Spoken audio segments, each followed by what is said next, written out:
আসসালামু আলাইকুম ভিউয়ার্স।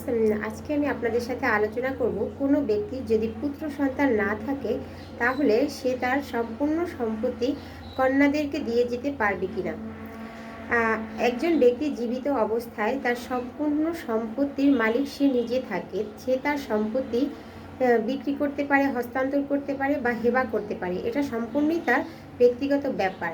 তার মৃত্যুর পরে তার উত্তরাধিকাররা অরিশ হয়। তো কোনো ব্যক্তি যদি মনে করেন যে তার জীবিত অবস্থায় তার পুরো সম্পত্তি হেবা করে যাবে তার কন্যাদেরকে, সে অবশ্যই সেটা করতে পারবে।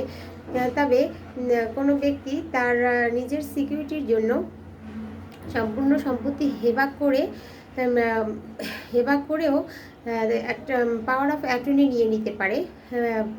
অপ্রত্যাহারযোগ্য পাওয়ার অফ অ্যাটর্নি নিয়ে যদি সে নেয় তাহলে সে তার সম্পত্তি বিক্রি করতে পারে বা যে কোনো ধরনের মামলা পরিচালনা করতে পারবে। মানে তার জীবিত অবস্থায় সে তার সম্পত্তির অধিকারটা তারই থাকবে। তার মৃত্যুর পরে তার সম্পূর্ণ সম্পত্তি তাদের কন্যা সন্তানের উপরে বর্তাবে।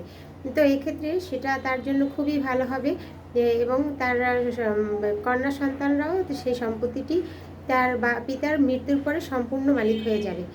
তো ধন্যবাদ আমাকে আমার ভিডিও দেখার জন্য। ভালো থাকবেন।